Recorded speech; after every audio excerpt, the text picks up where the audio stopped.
Bismillahirrahmanirrahim. Alhamdulillahi rabbil alamin wassalatu wassalamu ala rasuli rabbil alamin nabiyyina wa habibina wa qudwatina Muhammad ibn Abdullah wa ala alihi wa sahbihi wa man walah, amma ba'du. Alhamdulillah, kita teruskan pengajian kita dalam kitab Wisyahul Afrah wa Isbahul Falah. Kitab ini kita masih lagi dalam muka surat 42, fasal pada menyatakan setengah daripada sunat khutbah dan sembahyang Jumaat. Maknanya sunat khutbah, sunat waktu pergi solat, sunat hari Jumaat itu sendiri. Maknanya dia rangkum belaka, dia campur semua. Kalau kita tengok dalam kitab kita ni lebih kurang ada 17 perkara. 17 perkara sunat. Kita ambil setakat mana yang kita sempat, insya-Allah.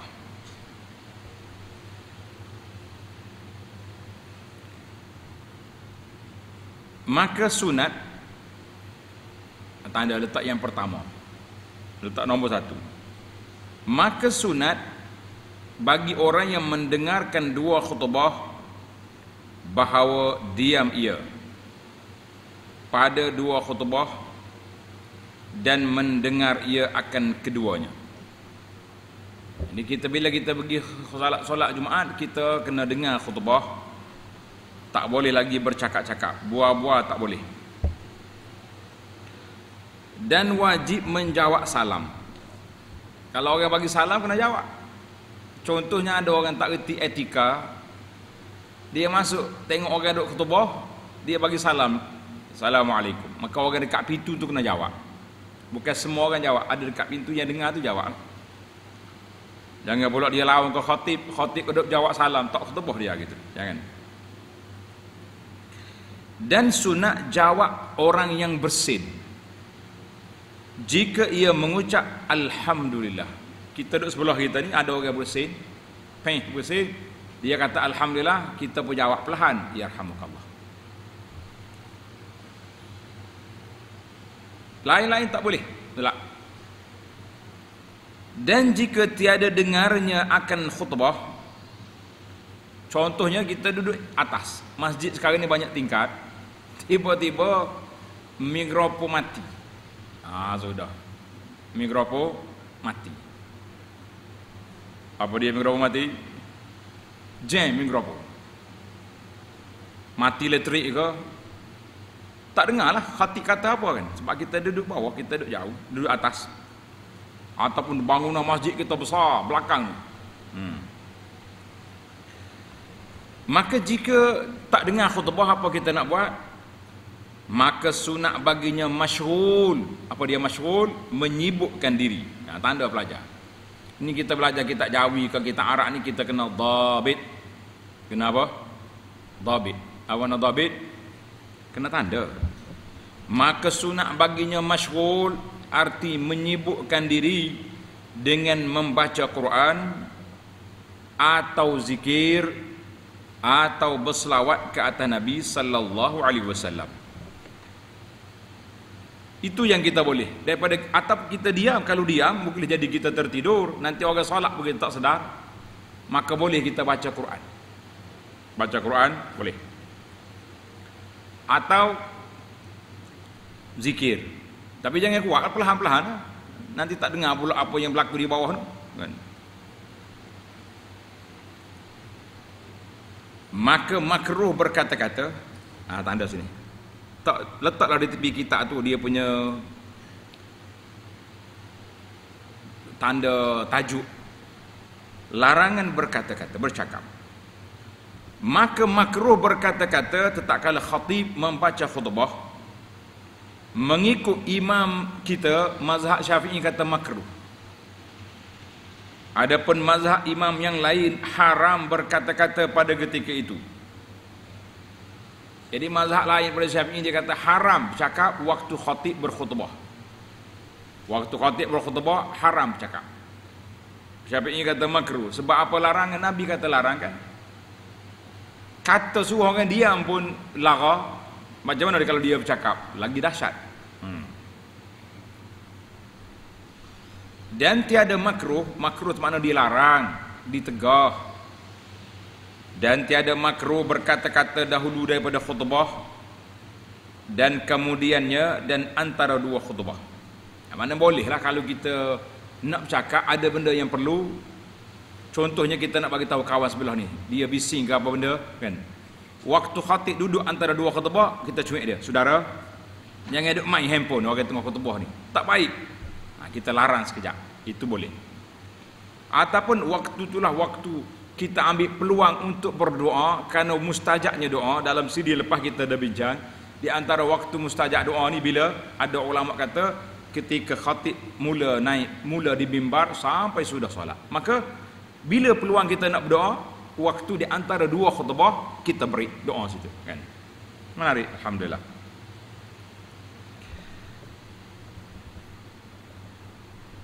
Itu waktu kita nak berdoa. Sebab itulah anak nasihat supaya kalau ada Bilal tak payah baca apa-apa bacaan, biarkan orang berdoa di saat itu.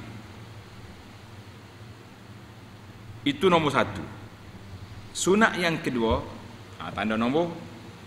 Sunat yang kedua iaitu keadaan menyampaikan khutbah itu, dua khutbah itu di atas mimbar. Jadi eloknya kita menyampaikan khutbah naik atas mimbar. Supaya apa? Maka jika tiada mimbar, mimbar belum buat lagi, belum siap contohnya, ataupun ada masalah tertentu, mimbar ni kotor ke, tengah dibaiki ke, tak ada mimbar, maka di atas sesuatu yang tinggi. Boleh je kita ambil papan ke, ambil benda ke lapik, biar tinggi. Tujuannya nak suruh nampak, orang belakang nampak khatib. Khatib nak nasihat apa hari ni tuan khatib? Biarlah orang semua yang ada itu nampak. Itu apa dia? Dia punya objektif duduk di atas mimbar. Yang ketiga, sunat yang ketiga, bahawa khutbah itu fasih, bahasa kita biar orang faham. Ittaqullah, saudara-saudara sidang jamaah sekalian, hendaklah bertakwa kepada Allah. Mana kita dengan bahasa, jangan duk main gagak-gagak. Duk main orang patut gapo dia tu imam cakap ni. Tak faham lah. Kalau tak faham juga, khatib lain naik. Awak berehat-rehat dulu. Contoh dia ketab cakap pun tak boleh. Ataupun gagak ke tak fasih, maka elok khatib yang mufawwah dia panggil, yang fasih cakap. Lagi dipahamkan maknanya, lagi pertengahan, tiada panjang dan tiada pendek. Kadang-kadang khutbah pendek sangat. Orang mari sekali seminggu je ke masjid, kita tak bagi nasihat. Kita kata rugi peluang yang sudah ada. Dan jangan terlalu panjang sampai 1 jam khutbah, itu pun lebih. Sebab khutbah itu ada hak dia tersendiri. Selepas khutbah kita nak solat. Kesian kau orang tua-tua duk tunggu, duk tahan wudu, macam-macam lagi ada yang nak terketung macam. Jadi kita bagi sederhana. Dalam 25 minit, setengah jam, 15 minit kalau perlu. Tapi jangan sampai sudah kata sudah. Berapa minit? Tak tahu. Baru 2-3 minit. Attaqullah. Kita kata rugi peluang. Peluang orang datang kita tak nasihat. Rugi. Dia kata ada dalam hadis, Nabi kata di antara tanda kefakihan khatib pendek. Kita kata pendek biar sampai maksud. Jangan pendek tak tahu apa. Lah, itu lagi tak fakih. Tak fakih sebab tak tahu waktu, tidak tahu peluang. Masyarakat dalam kampung tak salat, duduk judi, kita pun duduk main taqullah setakat tu je, lepas tu berhenti lah. Maka kita kena cakap isu yang sedang berlegar di kalangan masyarakat, menjadi kewajipan kepada kita mesti memberi nasihat. Yang keempat,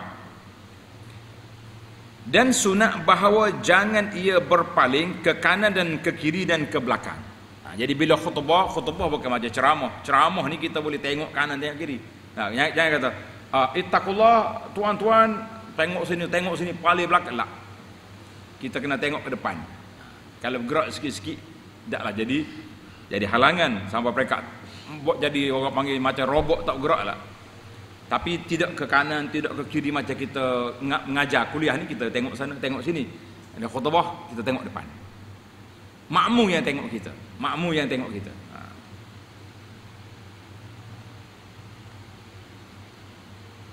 Jangan berpaling ke kanan dan ke kiri dan ke belakang. Lah belakang lagi orang tak tengok. Tengok apa belakang? Kecuali ada darurat. Tengah kita khutbah punya grow belakang. Boleh ya kita paling tengok apa tu. Nah, silap-silap kan atak dah cabut dah, kita duduk tunggu taqullah lagi mati syahid lah tok khatib. Nah, orang lain lari habis dah. Nah, boleh kita tengok kalau ada keperluan. Nah, ada darurat. Yang kelima, dan sunat bagi khatib memegang pedang. Kita pegang pedang sekali, atau tongkat, atau umpamanya contohnya kita ada senapan M16, mari kita atas mimbar, taqullah, baru sedap dah, naik sikit semangat tu. Kita pegang dengan tangan kiri. Mana tongkat dipegang dengan tangan kiri, tangan kanan ni syahadah. Biasanya kita tak tangan sini, kalau kita nak sebut apa-apa kita angkat tangan, asyhadu alla ilaha illallah, tangan sebelah ni tempat tongkat, sebelah ni syahadah, gerak tangan. Boleh. Tangan. Baik, kena ingat ni, ini perkara sunat. Itu kalau kita bahas lagi ada ke tidak sunat tu ada diperbincangkan oleh para ulama. Sebab tu anda tengok ada setengah orang ni allergic sangat. Kalau kita salah tertinggal tongkat, kita tak pegang, dia kata khatib apa? Ini tidak masuk dalam rukun khutbah.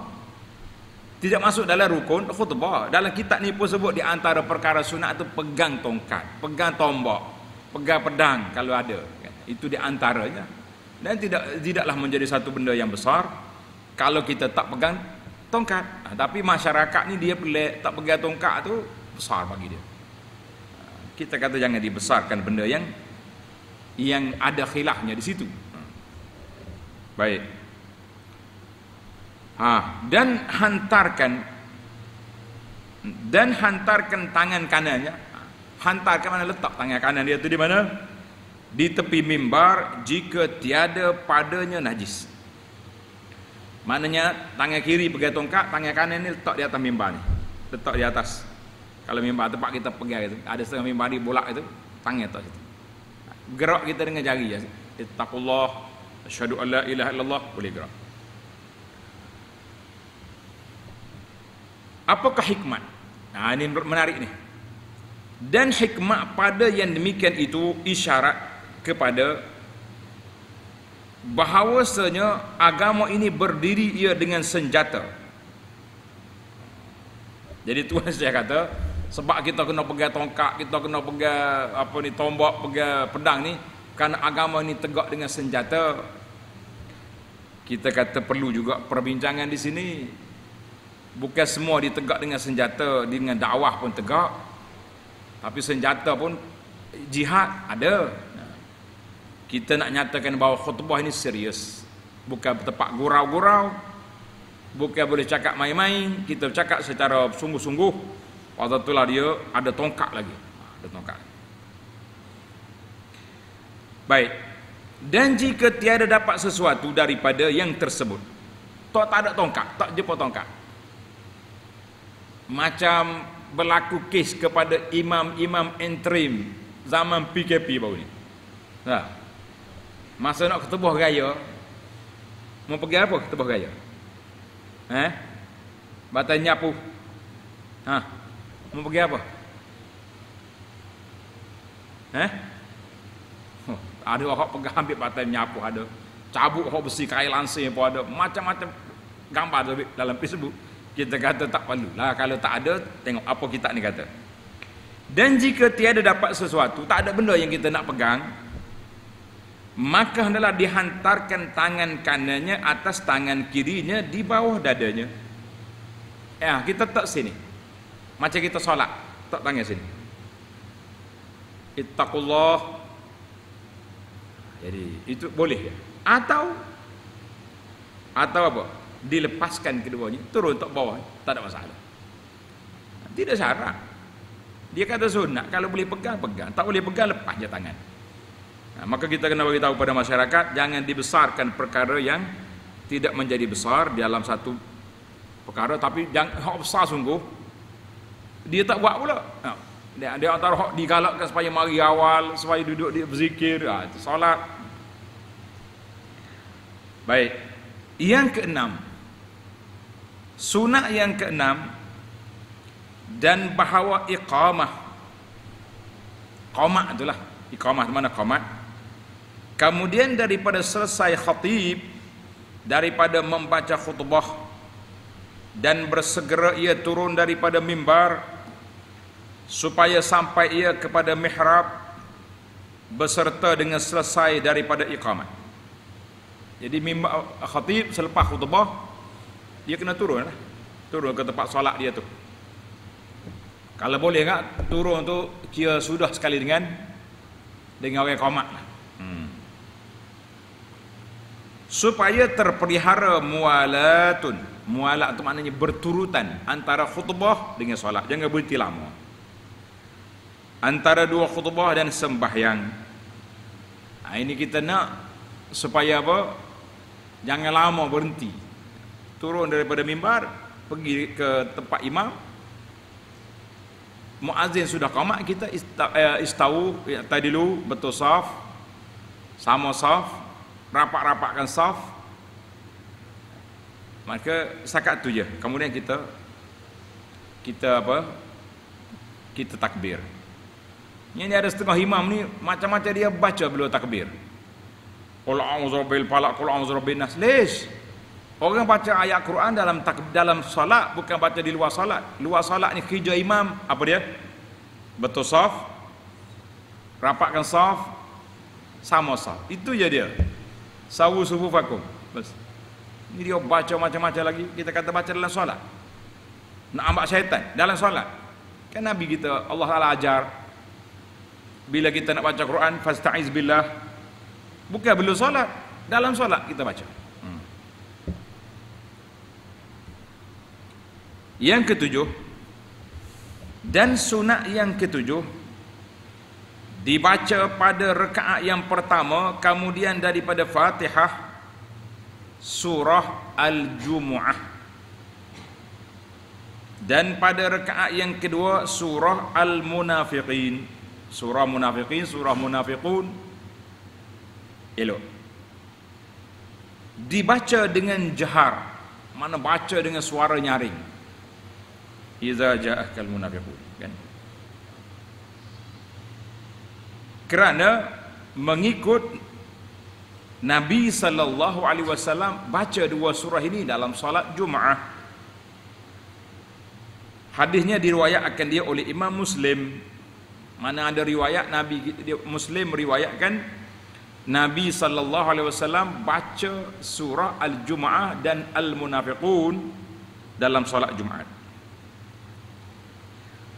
Dan diriwayat pula bahawasanya Nabi sallallahu alaihi wasallam juga membaca dia dalam solat Jumaat surah Sabbihisma Rabbikal A'la rakaat yang pertama, dan surah Hal Ataka Hadithul Ghashiyah.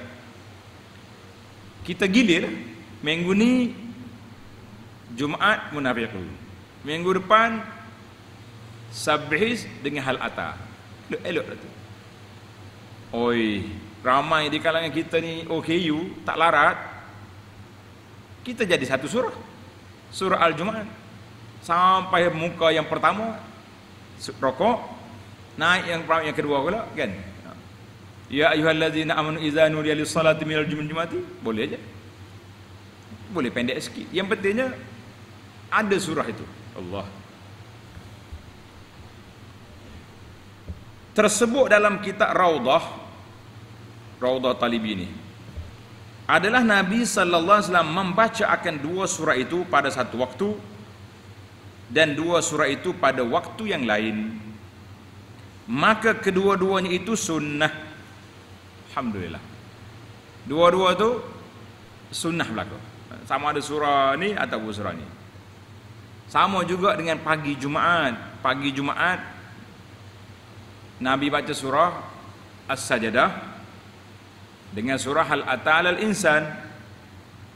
Mari imam kita ni dia kerak sini sikit, kerak sini sikit. Ana kata lebih baik sempurnakan surah Sajdah pada minggu ni.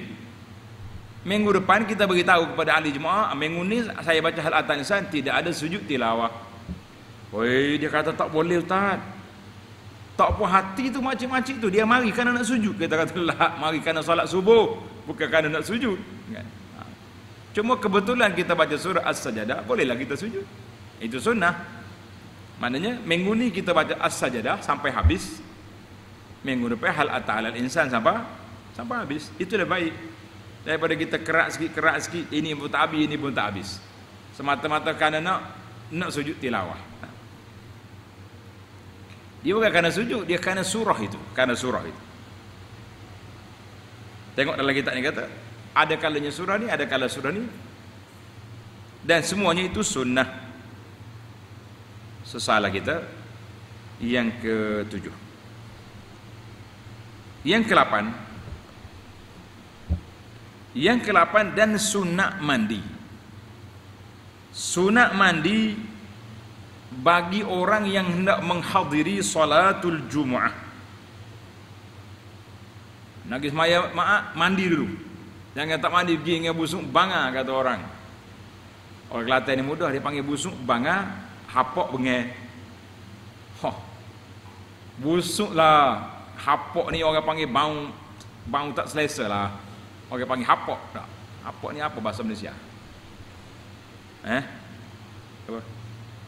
Hampok. Dia kata punya. Tak. Ingat ada budak Kelantan ni masa duduk mengaji tu, dia nak cakap luar, orang kata, dia cakap Kelantan, orang kata, cakap luar sikit. Tujuan saya bercancang di sini. Lagi sedap dia punya bahasa, bercancang lah pula dah. Maknanya bau yang tak elok. Bau badan kata orang. Hapok. Baik. Tengok ni. Bagi orang yang nak hadir solat Jumaat dan jika tiada wajib Jumaat atasnya sekalipun, bagi dia tak wajib semaya Jumaat. Seperti kaum wanita, orang perempuan tak wajib solat Jumaat, tapi kalau dia nak pergi solat Jumaat, macam di masjid kita ni alhamdulillah orang wanita muslimat boleh solat Jumaat. Kecuali musim PKP sebab tak cukup ruang kerana penjarakan dan sebagainya, maka kita minta uzur kepada wanita. Orang perempuan dia tak wajib Jumaat, tapi kalau dia pergi solat Jumaat, sah ke tak sah? Sah. Tak payah solat zuhur. Ini ada muslimat tanya, ustaz, saya solat Jumaat tadi, saya kena solat zuhur lagi. Kita kata lah, mana ada dua fardu dalam satu fardu, satu solat. Kalau dah solat Jumaat, tak perlu solat zuhur. Kalau dia solat zuhur, tak payah mari solat Jumaat. Bagi orang yang tidak wajib Jumaat. Atau sahaya itu hamba. Zaman dulu ada sahaya. Atau orang musafir, atau kanak-kanak kita nak bawa pergi masjid, dia tak wajib Jumaat, dia tak balik, kena suruh mandi dulu bang, dengan diratakan badannya dan kepalanya. Maknanya kena mandi dengan sempurna lah. Mandi dengan apa? Dengan sempurna. Jangan mandi orang panggil, istilah budak-budak ni dia panggil mandi kerbau kau jadi mandi tak gosok. Mandi kerbau mana dia reti gosok, dia ada mana ada tangan, dia reti berguling. Sekarang ni sibuk orang buat kuih kerbau berguling pula. Macam-macamnya kira. Tak? Negeri Kelantan ni kaya dengan benda pelik. Kerbau guling, tai itik, enggak apa lagi dia makan. Apa lagi buat pelik-pelik. Kita dengar apa takut. Allahu akbar. Janganlah. Buat yang baik-baik punya. Apa main. Baik. Maka sunat mandi. Maka jika lemah ia daripada air, kita nak pergi solat Jumaat, air tak ada. Kebetulan hari ni orang baiki paip, air tak ada. Dalam tangki pun dah kosong. Nak pergi cari, andai kata tak ada air lah. Kalau kita sini tak boleh, sungai ada belakang, ada air lah tu kan. Andai kata tak ada air langsung, ataupun dia tak boleh guna air kerana uzur, sunat dia bertayamum, ganti daripada mandi seperti dikatakan nawaitu tayammuma badalan an ghuslil Jum'ah. Aku bertayamum ganti daripada mandi hari Jumaat. Niat dalam hati dia lah. Jadi sunat kena mandi. Ingat dah, para jemaah sekalian, bila nak pergi solat Jumaat, laki-laki ke perempuan ke kanak-kanak ke, maka sunat kita mandi apa? Sunat hari Jumaat. Kerana nak pergi solat Jumaat, mandikan hari Jumaat. Tengok dalam kitab. Maka sunat mandi Jumaat ini kerana sembahyang jua. Kita mandi kerana solat, bukan kerana harinya. Tuan Syekh kata bukan kerana hari Jumaat, kerana nak pergi solat Jumaat. Bersalahan hari raya berbeza dengan hari raya. Hari raya maka sunat mandi pada hari raya, dan jika tiada berkendak sembahyang sekalipun. Beza kan? Hari Jumaat, contohnya kita kata muslimat ni dia tak nak pergi solat Jumaat, tak apa, dia tak payah mandi ya. Tapi orang Melayu ni jangan bimbang, kerja dia dah mandi tu. Oh, hari hujan tu wah mandi. Dia mazhab Melayu ni mandi. Arab jangan main. Anak tanya kawan-kawan, dia kata dia mandi seminggu sekali. Pasal apa? Nabi suruh mandi. Man ghassala yaumal jum'ah, man yaghtasala yaumal, mandi hari Jumaat. Dia mandi. Hari lain musim sejuk lah. Kalau musim panas tak boleh. Musim sejuk, sejuk. Tak mandi pun tak bau. Memang dia sejuk. Udara dia sejuk. Sampai 2 darjah Celsius. Sejuk kan. Mandi. Kita mandi ni kerana panas, dia mandi apa sejuk. Tetapi bagi orang yang tak pergi Jumaat, maka dia tak payah mandi. Berbeza dengan hari raya. Hari raya ni kita kena mandi walaupun orang tu tak nak pergi solat raya. Kita kata dia ni uzur, wanita ni uzur. Uzur lah, uzur wanita mari haid, tak boleh nak pergi solat raya kan. Dia kata aku tak nak pergi solat raya lah, nak siap kuih-kuih kat rumah. Dia kena mandi juga. Sunat hari raya, sunat yaumul Aid. Ini dalam kitab ni ada setengah ulama kata man irtasala yaumal jum'ah, siapa dia mandi, mana mandi juga. Wallahu alam, itu ada perbincangan di situ. Baik, timbul soalan musim PKP. Ni ada orang tanya betul. Dia kata, Ustaz, saya ni kalau pergi masjid memang kena halal balik sebab tak ada kota nama solat Jumaat. Saya kena mandi juga tak? Kata mandi. Sebab walaupun kita tak boleh pergi masjid, tapi kita nak solat Zuhur hari tu, kan? Cuma biar ada persiapan. Mana tahu tiba-tiba imam bagi tahu dalam mikrofon, tuan-tuan yang belum solat Jumaat sila datang. Dibenarkan.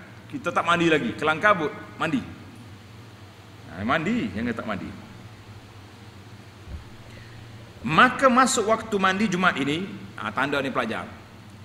Masuk waktu mandi sunat Jumaat ini kemudian daripada terbit fajar, mana selepas subuh. Dan hampir mandinya dengan perginya kepada solat Jumaat itu afdal. Mandi Jumaat bila masuk waktu subuh. Mandi hari raya boleh je kita mandi malam, belum subuh boleh. Sebab apa? Sebab solat raya lepas naik matahari, lepas syuruk. Solat Jumaat masuk waktu zuhur, lambat lagi, banyak kerja lagi nak buat. Ada setengah orang, dia pergi solat subuh di masjid pagi raya, dia tak balik dah, dia tunggu situ. Bila nak mandi, maka untuk solat hari raya kita boleh mandi pada malamnya. Untuk solat hari Jumaat bila waktu mandi, ni hendaklah masuk waktunya mandi kemudian daripada terbit fajar.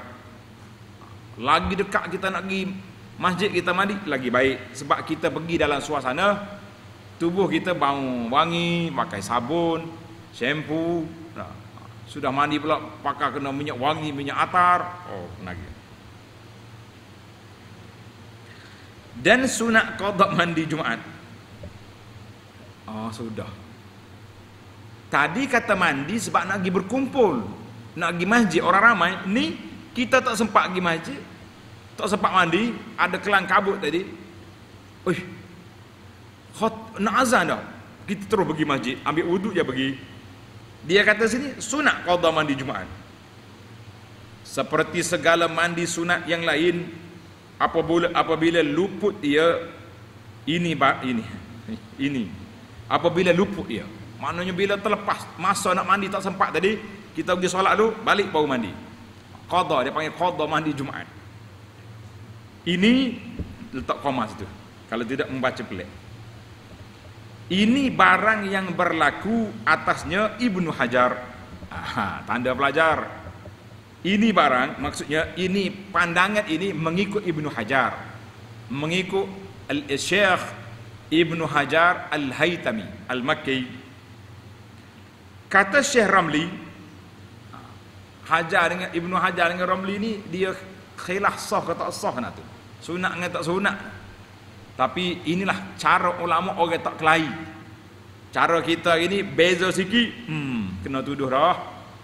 Ustaz ni tak boleh pakai dah tu, tak boleh ikut dah dia, tak boleh mengaji dengan dia.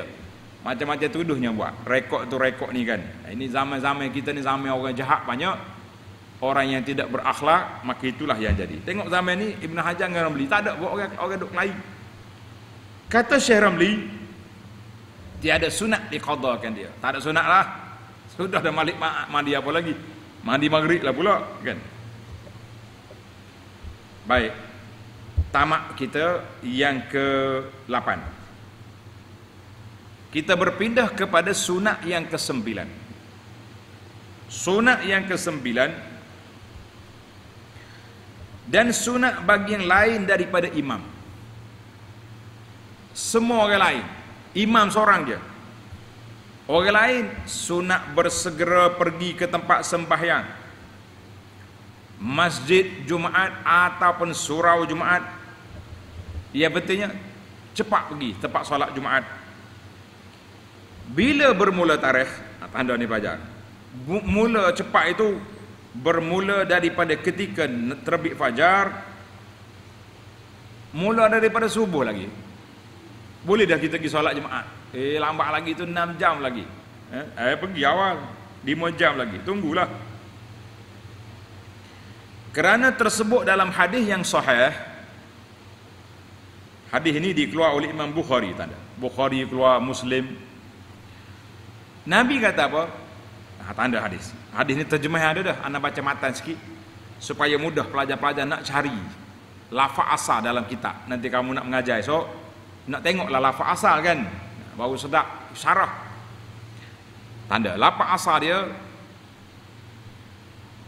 man ightasala yawmal jumu'ati ghuslal janabah thumma raha faka'annama qarraba banadatan wa man raha fi sa'ati tsaniyati faka'annama qarraba baqarah wa man raha fi sa'ati tsalisati faka'annama qarraba kabshan aqran wa man raha fi sa'ati rabi'ati faka'annama qarraba dajajatan wa man raha fi sa'ati al-khamisati faka'annama qarraba baydatan fa iza kharajal imamu hadaratil malaikatu yastami'una dzikra.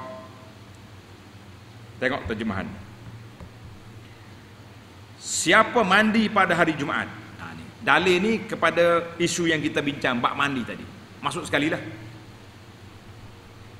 Sudah dia mandi, maka pergi ia ke masjid pada saat yang pertama. Bila saat pertama? Pagi lagi, pukul 8 pergi dah, nombor 1 dia. Maka pahala dia seperti dia berkorban dengan seekor unta. Besar pahala dia. Siapa nak unta, mari awal masjid. Dan siapa yang pergi pada saat yang kedua, maka adalah ia seperti memberi sedekah seekor lembu. Kecil sikit. Kalau unta 5,000, lembu 4,000 mungkin. Dan barang siapa pergi pada saat yang ketiga, maka adalah seperti memberi sedekah seekor kibas yang bertanduk. Kibas besar gemuk. Bukan maiku jalan bergogek lutut lah. Besar. Dan siapa yang pergi pada saat yang kelima, sudahlah. maka ia seperti memberi sedekah sebiji telur. Kita ni agak-agaknya boleh telur ke boleh ayam? Dia ni enggak satu ni. Berapa dah kita ni? Pergi yang ke berapa dah?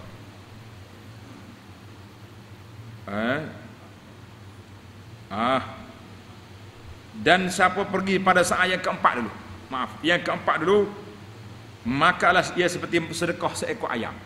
Sedap lagi. Dan siapa pergi pada saat yang kelima, adalah ia seperti memberi sedekah sebiji telur. Agak-agaknya minggu ni boleh telur ke? Dapat? Ke telur pun tak boleh. Telur temula orang Kelantan kata.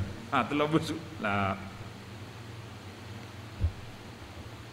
Maka apabila keluar imam daripada tempatnya, daripada bilik imam, keluar nak pergi khutbah, kerana naik mimbar, hadirlah segala malaikat mendengar sekaliannya akan khutbah, dan dilipat oleh mereka itu akan segala suratan. Maka tiada di surat mereka itu akan seseorang. Artinya paling lewat kita boleh masuk masjid untuk solat Jumaat sebelum khatib naik mimbar. Bila khatib duduk atas mimbar, malaikat yang duduk tunggu mencatat kedatangan awak tadi, telur, ayam, itik, dapat kan? Bila khatib naik mimbar, malaikat pun tutup dia punya file, dia masuk masjid, yastami'una zikra, dia dengar khutbah. Habis orang mari kemudian, tak tulis apa dah. Boleh jemaah ke tak? Lepaslah fardu jemaah, tapi pahala datang awal sudah tak ada, sudah tamat. Maka saya nasihatlah kepada muslimin dan muslimat, para jemaah sekalian, dengar khutbah yang ana sampaikan semalam di masjid kita ni. Khutbah siri yang ke-8 di bawah tajuk syukurilah nikmat kesihatan, nikmat Allah Ta'ala benarkan kita datang ke masjid. Waktu masjid tutup, mengamuk dia. Apalah imam, apalah kawi, apalah PKP, marah tak lagi masjid. Waktu masjid buka kau pula tak datang. Mari lambat-lambat. Ini macam mana punya orang? Ini kita kata, kalau kita betul-betul syukur, gembira kita dengan nikmat Allah Ta'ala anugerahkan kepada kita dapat datang, dapat solat Jumaat, mari awal lah. Kalau mari lambat ni dua perkara kita nanya. Yang pertama nanya kita sendiri, sebab malaikat dah tutup dia punya catatan kedatangan awal. Yang kedua kita buat nanya kepada petugas-petugas masjid. Terpaksa kena tunggu, duk tembok dahi dia, tanda kedatangan, susun soft. Ni apa cerita? Sebab itulah kita nak marah ke AJK masjid tutup gate awal pun sukar juga. Dulu tak apalah, tak ada catat, tak ada apa. Mu nak mari pukul berapa, mari masuk. Sekarang ni lah dengan SOP ni kita kena catat nama, kena test suhu, kena susun dia punya pergerakan. Jadi kalau mari lambat nanya. Sebab satulah tuan-tuan dan puan-puan kena sabarlah. Kalau orang tutup awal, orang nak azan tutup itu masjid pagar tu, mana sabarlah tu. Apa punya orang lambat pergi.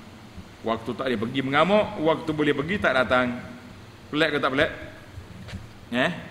Pelik lah manusia ni. Kerja dia mengamuk, kerja dia komen-komen, dia pandai.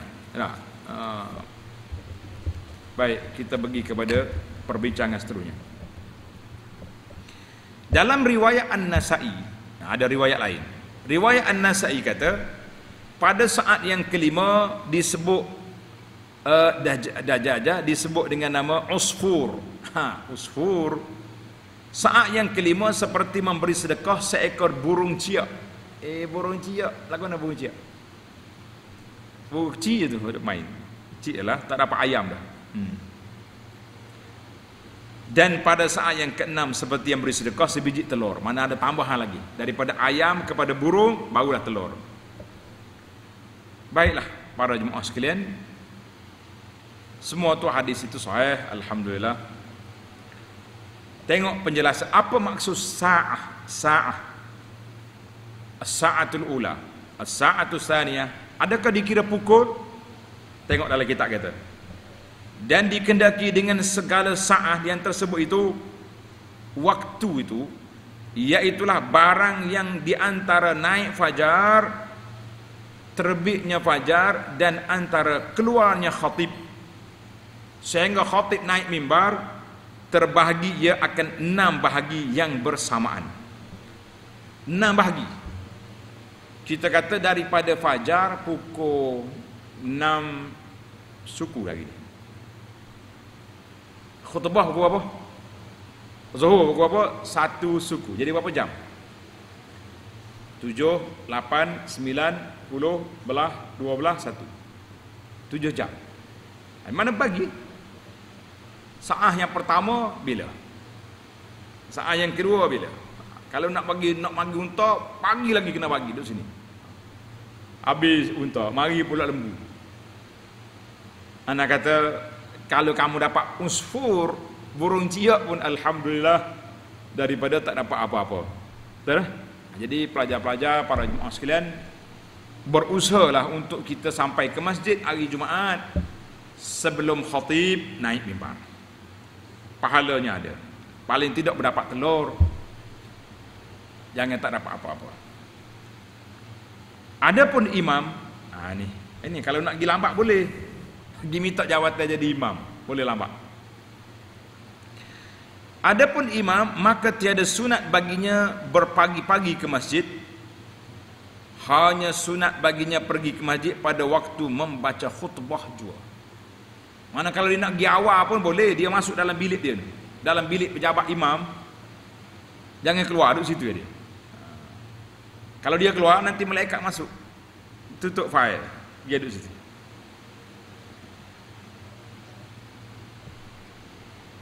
Baik. Dan makruh, tanda belajar ni benar pula. Dan makruh bagi orang yang masuk ke masjid memberi salam atas orang yang hadir dalam masjid ketika khatib sedang berkhutbah. Kalau kita masuk, orang duk khutbah, jangan bagi salam. Masuk je lah, baca doa je lah. Doa apa? Doa masuk masjid, masuk. Bila masuk nak buat apa? Inilah kita kata, nak duduk terus? La. Tahiyatul masjid mesti ditunaikan. Dan makruh bagi orang yang masuk ke masjid memberi salam ke atas orang yang hadir dalam masjid ketika membaca khatib khutbah. Dia balik. Ketika khatib sedang berkhutbah. Tetapi kalau orang tu bagi salam juga, macam mana kita nak buat?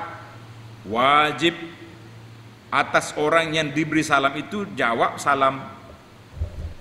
Orang dekat pintu, bila orang ni bagi salam, kita jawab Waalaikumsalam. Perlahan dia jawab. Jangan. Maknanya, tapi tidak digalakkan beri salam pada ketika itu.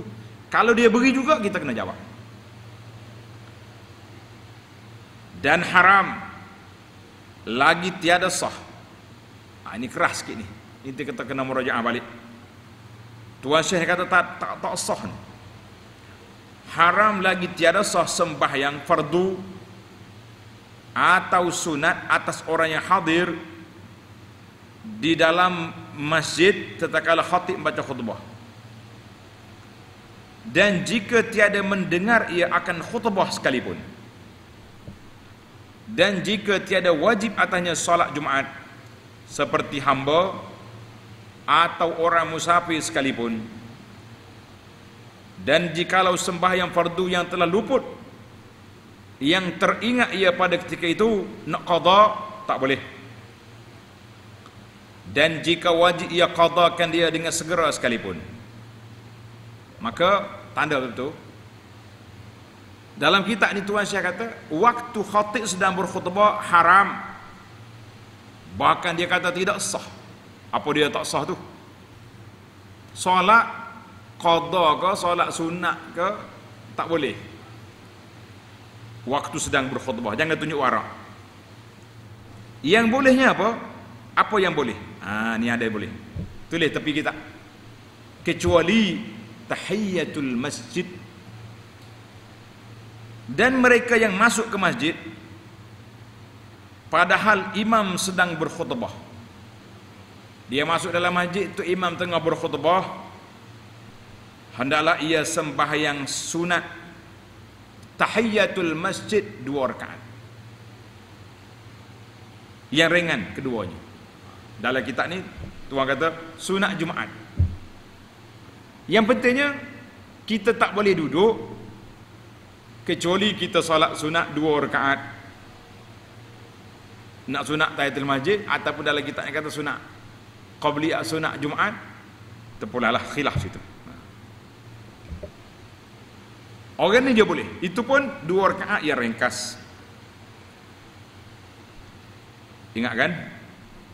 Dalam perbincangan kita dalam kitab baru ni sudah ada apa nama sahabat tu? Sulaid Al-Ghatafani. Dia masuk, Nabi sedang berkhutbah. Dia duduk. Nabi kata, "Qum." Bangun ya Sulaid, solat 2 rakaat. Dengan dalil ini menunjukkan bahawa boleh kita sunat tahiyatul masjid 2 rakaat walaupun khatib sedang berkhutbah. Walaupun khatib sedang berkhutbah. Tapi kalau nak solat sunat biasa, nak solat lain, la. Jangan tunjuk warak, tunggu lepas solat Jumaat, solat sampai asar boleh. Jadi dikecualikan 2 rakaat ini saja. Baru ni anda bincang tentang kalau kita masuk orang sedang azan.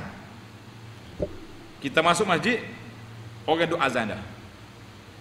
Nak tunggu jawab azan ke nak solat tahiyatul masjid? Nah, kita kena tengok azan mana. Kalau azan yang pertama, kita tunggu. Masjid kita ni masyhur dengan azan 2 kali solat Jumaat, maka kita tunggu. Tunggu habis azan baru kita solat. Tapi kalau khatib sudah di mimbar, sah itu azan yang kedua.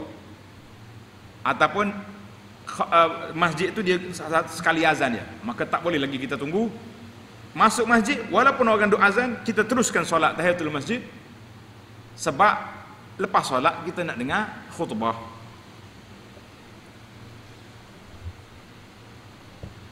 Dan wajib atas orang yang dalam sembahyang fardu atau sunat direngankan sembahyangnya pada ketika duduk khatib atas mimbar dengan bahawa disimpankan sembahyang atas segalanya wajib juga. Mana kalau kita terpaksa nak solat juga qada, kita tunggu khatib duduk, kita pun solat dengan ringkas, ambil rukun-rukun yang sunat-sunat tak payah buat. Maka jika lebih atas segalanya wajib batal sembahyangnya, seperti yang diiktimad, yang dipegangi oleh Syekh Ramli. Syekh Ramli kata batal. Bahawasanya dikendaki dengan direngankan sembahyangnya itu meninggalkan memanjangkan dia pada uruf, maka di atasnya jika dipanjangkan dia pada uruf batal sembahyang, dan jika tiada maka tiada. Kita nak tahu panjang pendek tengok suasana. Kalau orang tengok dia ni cepat solat, tak apa. Lama solat, batal. Allahu Akbar. Yang ke-11, yang ke-10. Perbincangan kita yang ke-10 ni. Betul? Yang ke-10. Yang ke-10, dan dihiasi dirinya dengan memakai pakaian yang elok. InsyaAllah, oleh kerana panjang lagi, kita ada pakaian yang elok, kita kena pakai serban, pakai wangian, cabut bulu. InsyaAllah kita akan sambung dalam CD yang akan datang, sebab dia ada kaitan semua tu kan? Baiklah para pelajar sekalian, InsyaAllah tanda sunat yang ke-10 berhias diri dengan pakaian elok, kita akan sambung dalam siri yang akan datang. Subhanakallahumma wa bihamdika asyhadu an la ilaha illa anta astaghfiruka wa atubu ilaik. Wa sallallahu ala nabiyyina Muhammadin wa ala alihi wa sahbihi ajma'in walhamdulillahi rabbil alamin. Wassalamu alaikum warahmatullahi wabarakatuh.